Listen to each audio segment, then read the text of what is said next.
Are these on? Can you hear me? Yeah. Good. We all have the same color shoes on. I like that. I like it. Coordinate. Okay, we're going to try to have some fun up here and yet be educational. Let's forget that all these people are out there. It's us four guys talking. We could be at a sports bar having a Coke. No filter. No filter. But I'm going to start out, Anthony, by asking you a question. One of the most emotional nights for me, and also educational nights for me, was going to your mom's funeral. Your mom taught for 31 years, and I think in Springfield, Missouri. She taught a lot of special needs kids.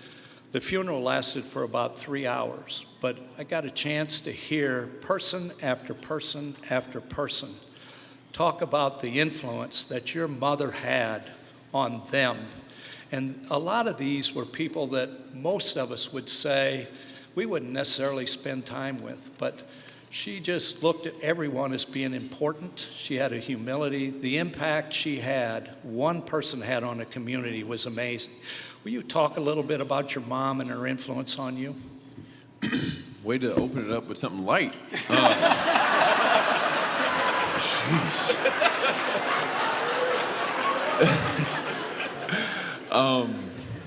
Well, anybody that knows me knows that, my mom was the most influential person in my life, growing up.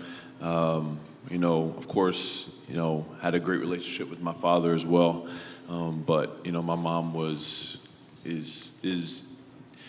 the reason why, I did everything. She was my biggest fan basketball-wise, but most importantly in the classroom. And so you heard all the accolades. Most of them were academic, and that was strategic. That was what she wanted. And so, the impact that she made, and I'm with you. I'm not gonna lie. Like, I learned a lot about who she was as a person, and the type of impact that she made just that day. I mean, she wasn't a person that would brag or, hell yeah, I helped this person out today, or I did this. It's like, what'd you do? My job, I'm gonna come home and do my other job, take care of you guys. So, I learned a lot about her, and it really kind of set my life on a new trajectory to try and do the same.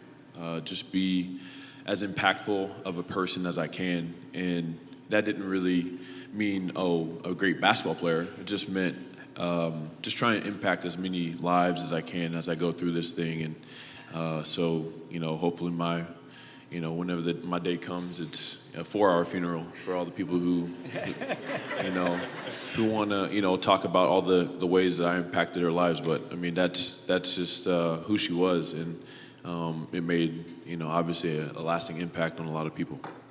Anthony, I always hear about this infamous meeting between you and Coach Altman at the end of your sophomore year. 2 things. Did he seriously tell you that you need to look to go somewhere else to play? And was that a turning point for you in your career at Creighton? Let's go ahead and clear this up. So, this story has been embellished for years. And it's gone from what it was to, oh, you were kicked off the team, weren't you? I'm like, no, I wasn't kicked off the team. We just had a heart-to-heart. It was just one of those, it needed to happen. He gave me the option. He said, hey, if you don't want to, do these things that I have for you, I'll sign the transfer papers. And it's that simple. It wasn't, hey, I already called Missouri State. You can go there. We're going to trade you for somebody else. No, I mean, it was great, though. I mean, that's another, I can look back at my career, basketball, and life. There's many things that, literally changed, my mindset or changed the trajectory of who I became and who I am now. And that meeting was one of those things. And it made me realize, all right, maybe if I stop thinking about just, I want to score, I want to shoot, obviously I can shoot, so I was right on that one. But I want to score, I want the ball, and all this different stuff. And so instead of worrying about all that, I just like, okay, I'm just going to do what you tell me to do. And literally from then on, it was just, sky's the limit. And so now I learned how to do that, and, that helped me to do, what I'm doing now for 12 years in the NBA and, just living my dream. Anthony, there are a lot of players out here that played for Coach Altman, and anyone that played for Coach Altman knows this is true. He always brings up a former player to all the players that are, you guys don't know, you don't have any idea about Ben Walker, you don't have any idea about Ryan Sears. You probably heard that a lot, but when you left, the people that followed you heard about Anthony Tolliver. Okay, you guys need to play. You don't know about Anthony Tolliver. You need to play like Anthony Tolliver. Talk about the impact that Coach Altman had on you. Altman, he humbled me, and that was something that was sorely needed. And I think that, sometimes I can help you, and sometimes I can, turn you the other way. And it really helped me. It helped me realize, all right, if you just take a step back, do what your coach tells you to do, things will probably work out, right? And it did. And as soon as I did that, and the things like you talked about, the charges and stuff like that, no one in the NBA wants to take charges. That's why I lead the league in charges all the time. No one wants to do it because. How many do you have, Doug? He implemented Where's Rob? that. Where's Rob? He implemented that. That mindset, and so he made a huge impact on me as a person, and while we were player and coach, I wouldn't say we were great friends, but literally the day that I was done, it was like, oh, hey, bestie, like, how you doing? Like, he was like my best friend. So now we talk all the time, and hey, what's up, coach? How you doing? Go visit him. Now I'm up in Portland, so I'm gonna go visit him in the family. So I would have never done that as a player, though. And Doug, I didn't take charges either. I tried to take one charge. It got me my third foul, and I had to come out of the game. So I'm with you. Old gym floor, man. Old gym floor. Got to stay on the floor. We've heard Anthony talk about his family. Let's talk about your family, Doug. Everybody knows about Coach Mack and your family being a huge part of your journey. Sydney, Nick, Teresa. Did they provide some family normalcy when you would go home, so it wasn't just coach and player? You could kind of snap back into being the McDermotts. Talk about them. Yeah, definitely. We usually did our team dinners when Mac was recruiting. So it'd be Sid, Nick, my mom, and myself. So we'd always plan our family dinners, maybe when he was out of town. Because, being around him every day, it could be a lot, for sure. It could be a lot. But yeah, obviously they've had such an impact on my career at Creighton. My sister can't make it tonight. She's actually playing volleyball at Northwest Missouri State, so she just started up with that. But she was a trooper. Me growing up, coming to all my AAU games as a kid, and really happy for her and her future. And then my brother Nick, who's here with me, gave me that confidence on the driveway as a little kid. Being able to take him on the block. He didn't really get the big fella's height, so that's kind of where I gained the confidence on the driveway in Cedar Falls, Iowa. But he's actually was with me in Chicago my first few years in the league, and just really helped me transition as I was getting adjusted to everything. And I can't thank him enough for that. And then my mom, she could start her own moving company right now. She's moving from Omaha to Chicago, Chicago to OKC, OKC to New York, New York to Dallas, I think, Dallas to Indy. She just got back from Indiana, so she's done a great job. She was always a great outlet for me in college because she knows nothing about basketball. She comes from a wrestling family, so she was always someone I could just go and just have a good lunch with and not even have to worry about talking about basketball. And then obviously my dad has had a huge impact on everything in my life, and I was just so thankful to play for him for 4 years. And he had me in the basement as I was at Creighton. It's funny you bring up the charges. Me and him were in his basement out at Shadow Ridge, and I was literally standing there on the carpet, and he was lowering his shoulder into me after watching film one night, trying to teach me how to take a charge. And it's still, I still don't think it's happened. So I'll be watching some Tolliver clips here. There we go. Leading into training camp, and we'll see if we can get that number up. So really quick, so Jessica and your mom could start a moving company together because she moves us. For sure. Let's talk That's about your that next after this. I'm an business entrepreneur, venture. man. He's a businessman. You would know him. We're going in on For real, it. let's do this. In 2010, when we hired your dad as the basketball coach at the press conference, and I've heard Nick play this on his radio show. I'm glad he's no longer has that show, because he's played this audio clip like 50 times when I said, and now it gives me great pleasure to introduce our new athletic director, Doug Mcdermott. And I tell people that a good athletic director has the ability to see things before they become obvious to others. But what was your thoughts about coming to Creighton? You had signed a letter of intent at Northern Iowa. I think Coach Jake was your godfather. Your dad had coached there, and now you come to Creighton. Take us through that a little bit. Well, Dana didn't offer me a full ride, so it made the choice easy. And he offered Nick one. Yeah, he offered Nick one and not me. So. Yeah. Yeah, it was quite the process. I was an under-recruited guy in high school. I went on 3 visits, Central Florida, Creighton, and Northern Iowa. And, I got to Central Florida with my dad. We were on the visit together when he was at Iowa State. And, the weekend went great. I told him, I'm committing here. There's 5 pools on campus. This is my spot. But he said, let's sleep on it a little bit. And I go to Northern Iowa the next week and talk to Jake, and I commit right there. I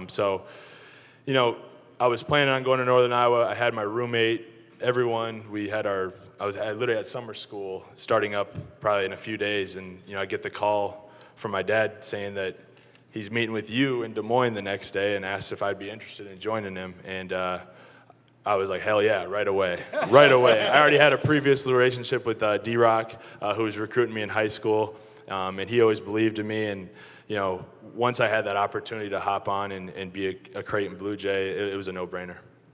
Now, you've played for your dad for 4 years. Have you got just one favorite story on your dad as a coach? Yeah, I thought about this. I think it was like the second week I was here in summer school, and all these guys were here, and Caleb and Casey and Daryl, Ashford, a lot of these guys. They didn't really know what I was like, and they probably thought I was this coach's son, coach's pet. And we get done with a really hard practice, and they're all down there in the locker room, probably talking shit about the coaches, everything. Probably? Yeah, for sure. And I walk in the room, and everything goes quiet. Like, we have to stop talking, and I stand up in front of the whole group, and I'm like, look, fellas, I'm on your side. Like, I am not on his side. We're all in this together. I will never be on his side. I'm with you guys. So from that day forward, we kind of set the tone, squashed all that awkwardness, and it was a great run. Yeah. Now, Anthony, you had a roommate for 1 or 2 years that's sitting to your right. What was it like to be Nick Baugh's roommate, and you're talking about having to get the rest of the players on the team to know that you're on their side? What did you do, Anthony, to get the rest of the team to like Nick Baugh? So, first of all, I don't think I've ever publicly apologized to our neighbors for me and him. Our laughs, if you don't know already, are ridiculous. And when we get together, it gets extra ridiculous. So being roommates with this guy for a couple years, was awesome. You talk about just pure energy. Everybody in here knows Nick. I mean, he's pure energy. And, I like to think that I bring some cool things to the table too, but no, but I mean, it was fun. I mean, we just every day we had a ball. I would cook breakfast, because that's the cheapest meal. In your underwear. In my underwear. Nothing else. Yeah, yeah, that still happens. We'd watch a whole lot of Martin and Jamie Foxx show.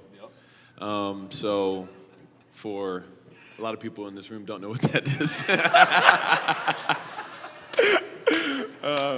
So that makes We watched Lost too. Lost? Yeah, Anybody in here we Lost? watched Lost too. fans? That was Yeah. a big thing. Lost fans? Yeah, it's good. Watched Friends a couple times. A couple of Seinfeld. Yeah. Maybe one episode of that. Did you not guys much. ever study together? No, we didn't. Study. Pierce was studying. Pierce was studying. Pierce was studying. He's a doctor and all that stuff. Pierce, come out. We're watching Martin. Yeah, no, it was just pure fun, man. We had a ton of fun. And yeah, that's literally it. Like, I don't know how else to describe it. It was just casual, man, and it just a lot of fun. So, being your roommate, one of the most rewarding things, honestly, is seeing Jessica, your wife. I got to be around when your relationship was pretty much just starting. You guys are boyfriend and girlfriend, and you could tell right away these two are going to end up together. And you guys have, and now you guys got a family together. It's just so cool to see it because I was there right when it started. How much have they had an impact on you and being a husband and a father? They as in who? Jessica? Jessica and the fam and the kids. Oh, man. And her fam. I mean, it's, you guys are hitting me with some light questions. This is like, all right. The Nick Ball question was a tough one. Yeah, no, I mean, it's just stuff that, like, I gotta look up, like, I don't want to cry. So, no, I mean, my wife is amazing.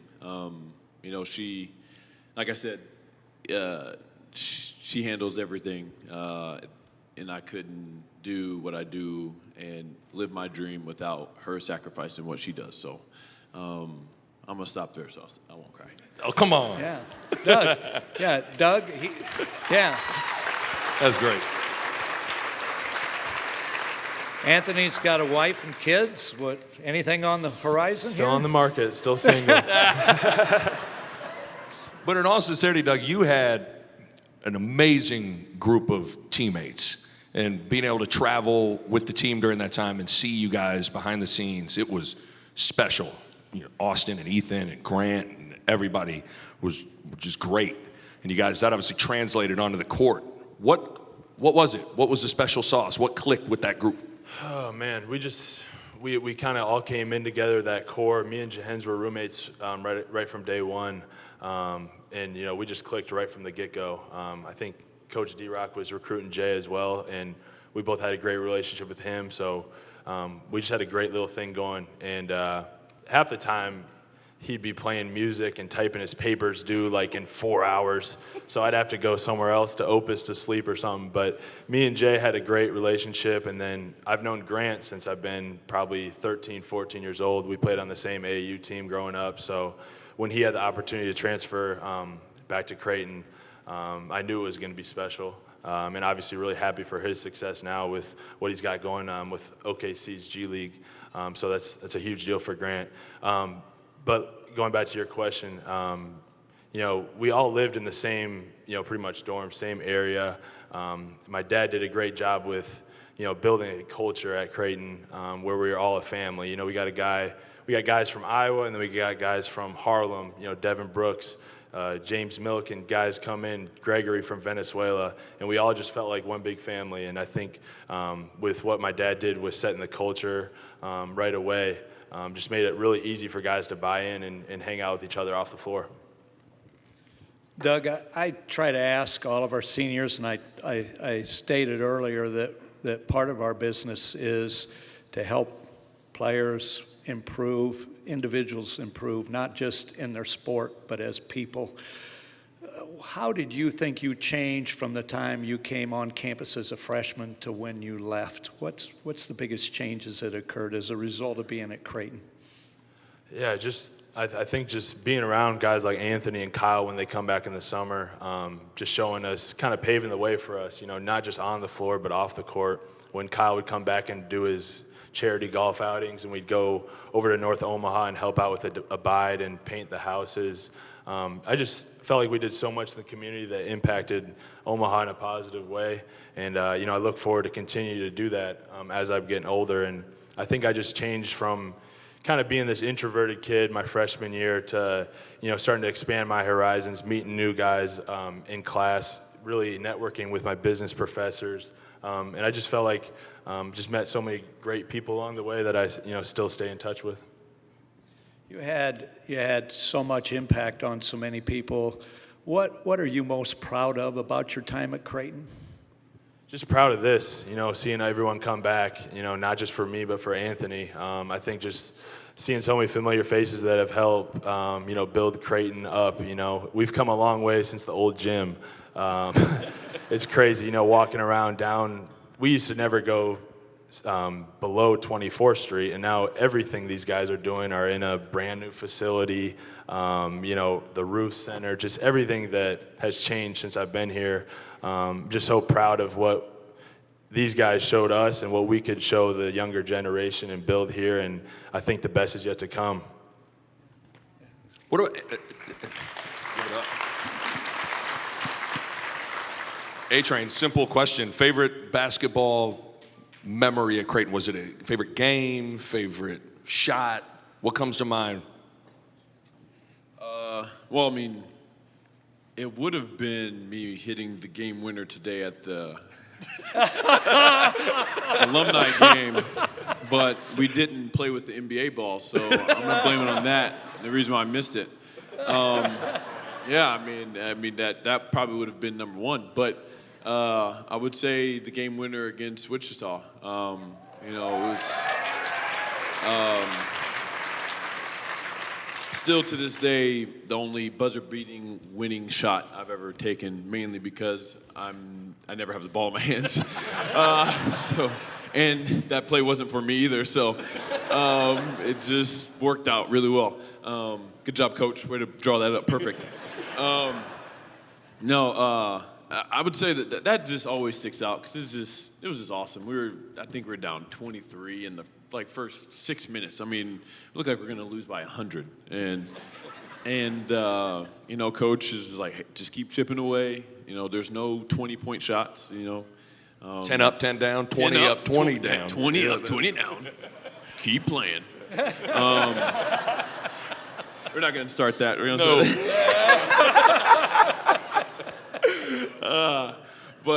yeah, it was. It's just one of those perseverance games, and it just ended so sweet. It kind of is like my career. It's just continue to chip at it, and good things happen, right? And that's just kind of how it's been for a long time. What about the Valley tournament your senior year? Because I remember one of the prevailing emotions for us role players was we didn't want to let you and Nate down. We could just feel that you were going to another level, and we didn't want to let you guys down. What do you remember about the Valley tournament? Because we beat a good Southern team in the finals. Yeah, so that was they were the Achilles heel of Creighton for 4 years. We could not beat them. No. I mean, it was just one of those no matter what happens, how good we were compared to not how it didn't matter. They could have injuries. They still would figure out a way to beat us. Here, away, it didn't matter. And so we finally, it was championship game, senior year. They're nationally ranked 13th. We are not expected to win at all. It's all right, well, it's just going to be more of the same. That's what most people are saying. But we're screw that. We should have beat them 5 or 6 other times. Why not beat them now? And it's just one of those. I can literally remember exerting more energy in that game than maybe any game in my career because I wanted it so bad. And we were able to pull it off. I think I remember Dane Watts having a great game. So Good thing he had a bad game in a tournament. So, I mean, no. So no, I just remember him just being awesome and just literally just killing it for us, and just us winning. And I was just like, wow, we did it. Like it was just finishing my career as a Creighton Blue Jay in the Valley with a win against a team I'd never beat before. None of us, Nate had beat them, but the rest of us seniors had never beat before. It was very special.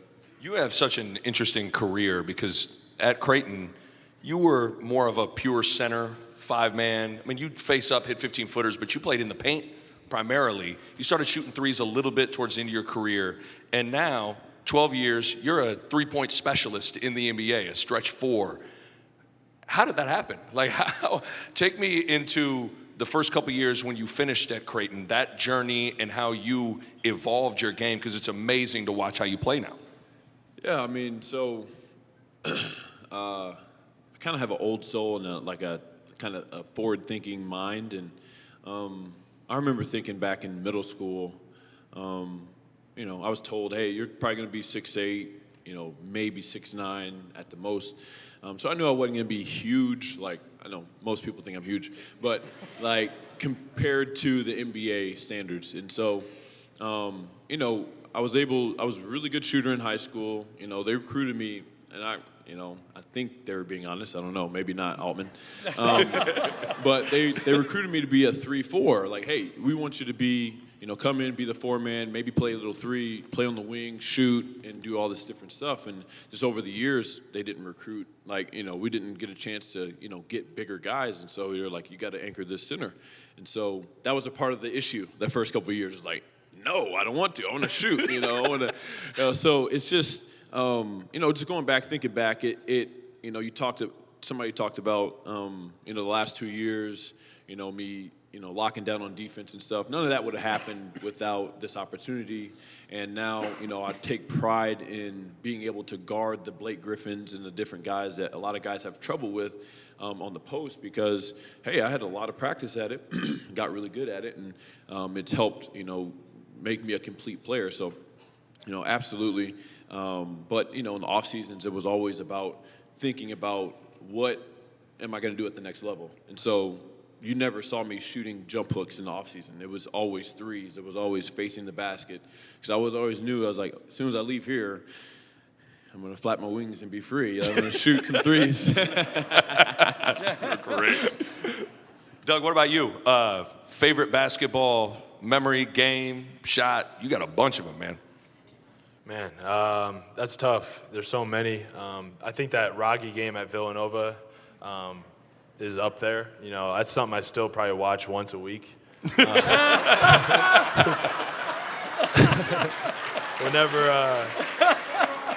Whenever I have like a rough game or a rough stretch, I'll just throw that on for some good memories. And that was a great one. But, I think that one stands up there. And then another one that really meant a lot to me was junior year, beating Wichita at the CenturyLink, whatever it was called then. At home. Yeah, at home.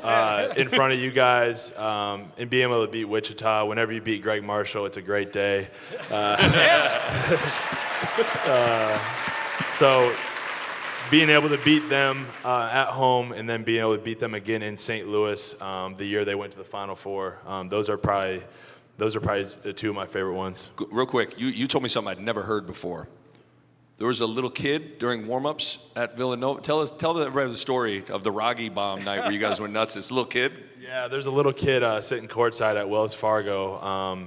And in warm-ups, none of us could make a shot. And this kid would just, every time we miss a shot, miss, laughing, like right in our face. This little kid with his mom. And we were just like so fed up with him. He was in our head. None of us could make a shot. We were all just like, what is this kid doing?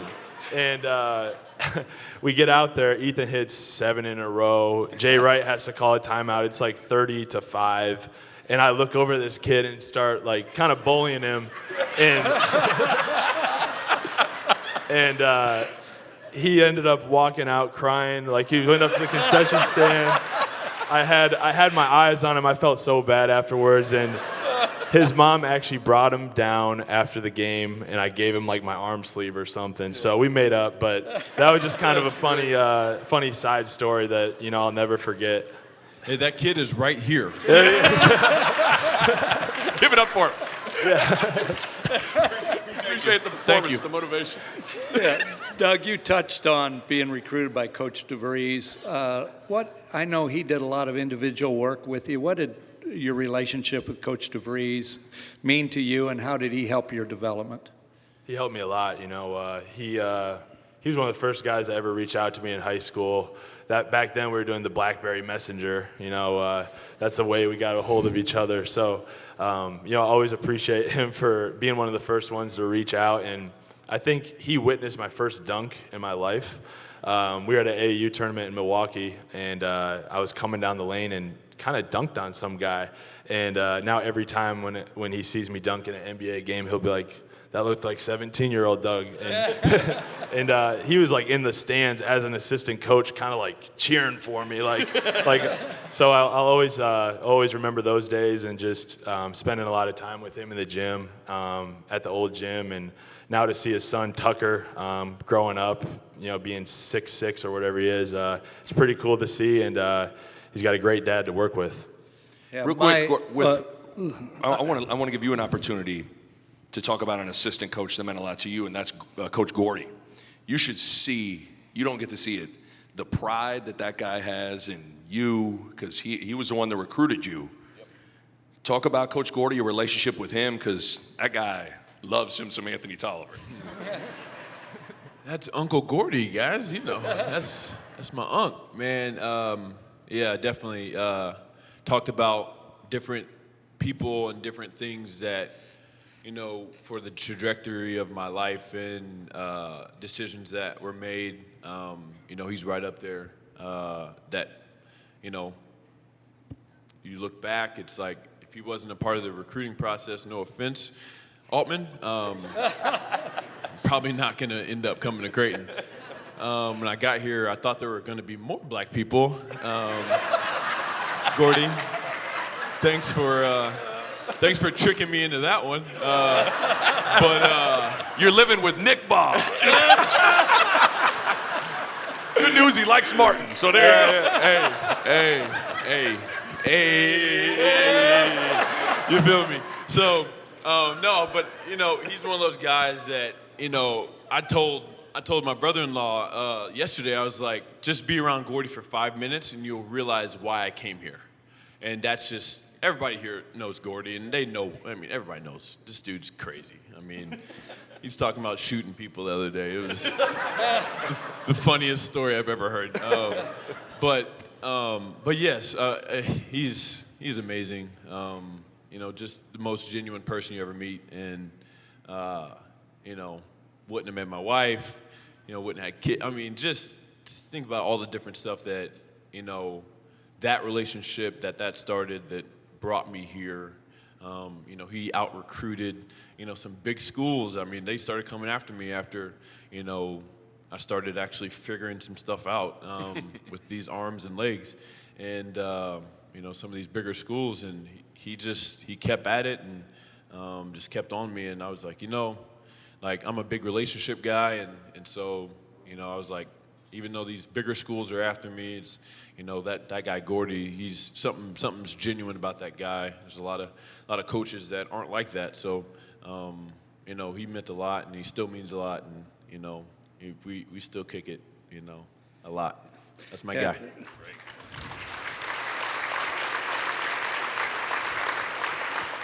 Doug, I want to go back to Coach DeVries just for a minute and his development. My oldest daughter had a chance to babysit for Tucker when he was probably 5 years old. They had a Nerf basketball in their living room, and Tucker would go in and shoot layups and free throws, and when he missed, he automatically dropped down and did 5 push-ups. That's a DeVries. I don't think he was doing that on his own. How much did she get for the hour? $5? $5 for the whole hour? Anthony, you obviously are a man of tremendous faith. Talk about how that impacts how you live your life now, and what what your involvement is in the community and how it will impact you down the road. My faith is who I am.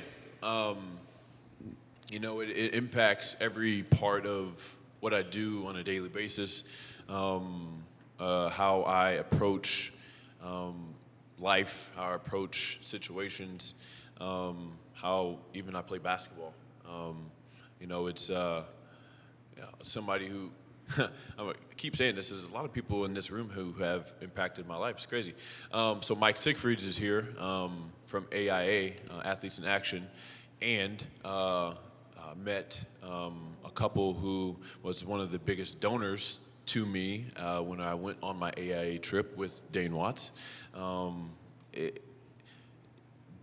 What I learned on that trip, once again, was something that literally has become a staple in my life, but also in basketball, and it's audience of one. Audience of one, playing for an audience of one, not worrying about stats, not worrying about accolades, or even things like this. People play sometimes for things like this, right? To get lights shined on them, bright lights shined on them, and it's just not, it's never been my focus. But ever since I've took my focus off that stuff, it has just come, right? Just naturally. And so, playing for audience of one, playing for, to glorify God instead of, pleasing coaches and pleasing people, has become my life motto. And it's really helped to simplify a lot of things, which has made me become that much better at everything that I put my hands on. So yeah, there's, like I said, there's a lot of people in this room that have highly, highly impacted my life, and thank you guys. So, one of your business investments is Active Faith Clothing. How did you get involved with that? Is that your company, or is that somebody talked you into that? Yeah, so one of my D-League teammates that is my point guard, Lanny Smith, he got a knee injury, blew out his knee, and nowadays, you blow out your knee, you could probably come back and be okay, but it was like a catastrophic, done, hopefully you can walk in the future type knee injury. He came to me with the idea, and he was like, I want to have, athletic wear, like a Nike shirt, but with, positive messages, with Christian messages on it to really share the gospel. You're in the gym, what a perfect opportunity to, talk. You talk to people in the gym quite a bit, but, if you just have a Nike shirt on or whatever, it's like you might not ever have that conversation or that connection. So that in and of itself was what attracted me to it, was just opening new doors to talk about my faith. And it was literally an act of faith to invest into a guy who, he didn't know anything. He was just like, hey, I'm just going to go try to do this. You want to try? I was like, sure, let's try and start a clothing company. What do you do next? I'm like, I don't know.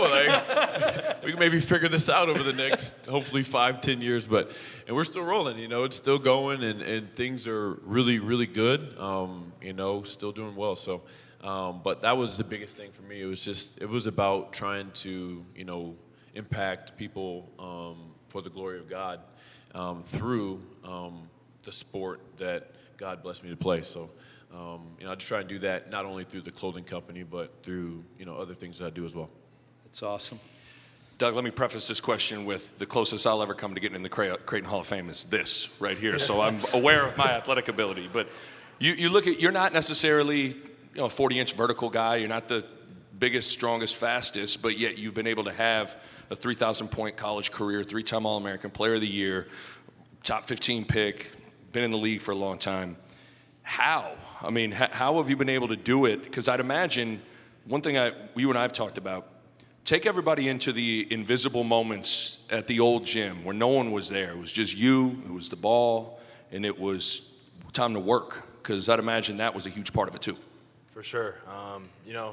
I've always just had a chip on my shoulder. I think it goes back to a young age when I played high school at Ames High School, and I didn't play varsity till my junior year. And my junior year, I was the sixth man. I wasn't even starting. So just always having that chip on my shoulder, carrying it wherever I've been. Once I got to Creighton, people thought, just the coach's kid. He probably has to redshirt his first year. I've just always had just a little bit of weight on my shoulder that I've carried with me. And, now in the NBA, I've had a chip on my shoulder as well. Being on, 5 teams here in the last 5 years, it gets you to work harder. And I always go back to those old gym days where it's just me in the gym and, Steve Brace telling me to be quiet up there because people are trying to study down here. I always go back to those days, just envisioning, doing those things I was talking about earlier, cutting down the nets in St. Louis, walking across that stage and, shaking Adam Silver's hand. Just stuff that I've always dreamed of as a kid. Playing for the Indiana Pacers was a dream of mine, and here I am. So I don't take it for granted ever. And, I think the best is yet to come with my career, and it's great to have guys like Anthony and Kyle and all these other guys that I know in the NBA that are helping pave the way for me, and it's been a great ride. Yeah, Doug, at the end of your junior year,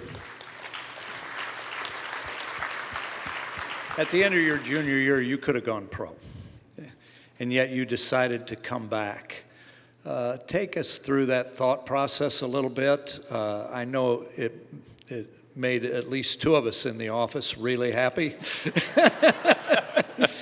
Yeah, I've never seen 2 guys move so fast to get Rob Anderson to set up the press conference. That was hilarious, but it was different back then. Nowadays you can test the waters, you can go do a couple workouts to see what your draft projection would be, and back then I didn't have that option. It was either you're in or you're out. So it was really tough, and I really had to take my time with it. But going along the process, there were a few teams that said they might take me in this range, and everyone was kind of telling me the whole time, like, it's a weak draft. This would be the right year to leave because next year's draft's loaded. And when I heard that over and over again, I was like, if I'm going to leave for that reason, I'm leaving for the wrong reason because that would be selfish of me, and I just think. I think that chip on my shoulder was still there because I'm like, I think I can go higher next year than what I'm projected this year. And I just really wanted to prove people wrong in that regard. And I think I was projected probably 25 to 30 that year after that year, and I ended up going 11. So I fulfilled everything and helped bring Creighton into the Big East. And that was a tough decision. It took way too long. I hate to put you guys through all that. But it was the best decision I've ever made, and I remember Kyle Korver telling me, you can't put a price tag on a senior year of college, and he was right.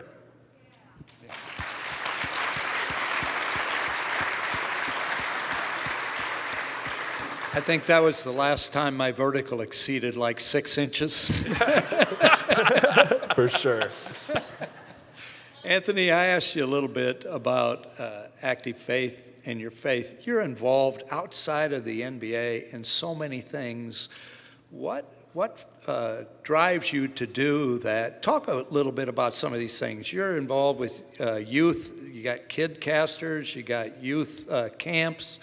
You got the big blankets. I mean, what motivates you outside of basketball to be involved in all these things? And talk a little bit about what you're doing outside of basketball. Yeah, so, I mean, we don't have enough time to go over my whole business stuff, all the business stuff I do.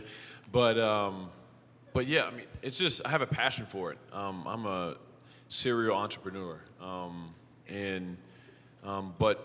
I just, seek out great opportunities and unique opportunities. And I'm about niche products and niche, areas of business. So you look at everything that I do, pretty much is something that's very unique. Like you said, big blanket. Me and Dane Watts started a company called Big Blanket. Made literally the biggest blankets in the world.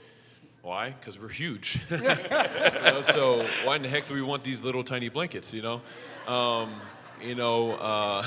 Seriously, like, sounds simple, but I mean, a lot of people love them, right? So yeah, I mean, and Kid Casters is a kids fishing company. I don't fish. I just loved the opportunity when it was presented. And actually, one of my business partners is here from there. His name is Ralph Kastner. We're business partners for that. I mean, so I have a lot of business partners in here too. That's cool. But yeah, I mean, I just like to. It's a lot of fun for me. It's startup businesses are a lot like, kind of like Doug said, chip on your shoulder. People tell you can't do something. What are the chances of making it to the NBA? I mean, 1 out of however many millions of people, right, per one person in the NBA. Well, I think that's part of the reason why I'm attracted to startups and stuff like that, is because the chances of you actually making it are very slim. But hey, I've already done it once, so I feel like I can continue to do this. And it's being an entrepreneur. It's about hard work. And the only reason why I'm sitting up here today was not because I was just naturally talented and everything else. As you guys all know, my freshman year I couldn't even catch a ball. So it was about hard work. And so I'm like, if it's about hard work and about just being creative, I feel like I can go kill it in the business world too. And so yeah, I mean, I do that. Just got a lot of stuff going on. It's a lot. And once again, my wife is super supportive and all that as well, and allows me to have freedom to do that while still, having all these kids running around in circles. And yeah, it's just a lot of fun. Doug, I think most players, when they're done, they appreciate their coach more after the fact. Man, he was right with that. He was right with that. What's that been like with Coach Mack after you've been away for 5 years now? When you think about Coach McDermott, what stands out to you in terms of his coaching that you appreciate? I think it really hit me the other day, and even tonight, just coming back to Creighton and working out in the summer and walking in those locker rooms and, seeing all these guys from different backgrounds, and it's like nothing's changed. Like, I feel like I could fit in with this group, and I just think it speaks volumes to the kinds of young men he's bringing into Omaha every year. He cares way more about what they're doing off the floor than on the floor, and I think that's just something that's always stuck with him from wherever he's been. And I just think it speaks volumes to what him and his staff have done here, building a culture. And I think they're going to get over that hump very soon. I think they got a lot of great kids, very talented kids, and the Big East hasn't changed the kind of character guys that we brought in. And I think when you watch the games, you can tell that you see a bunch of guys that are playing for their head coach and love him.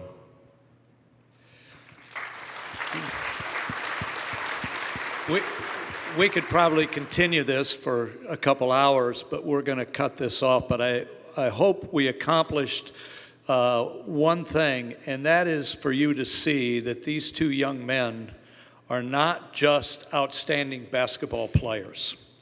They're not just outstanding players, a part of great basketball teams. When we look at what we want to see in terms of not only our student athletes, but students at Creighton, in terms of the character and the passion and the intelligence and your leadership in your family and your business and your community, you two are tremendous representatives of all of that. And so we thank you. This is a tremendous night. It is with great pride that we're going to induct you into the Creighton University Hall of Fame.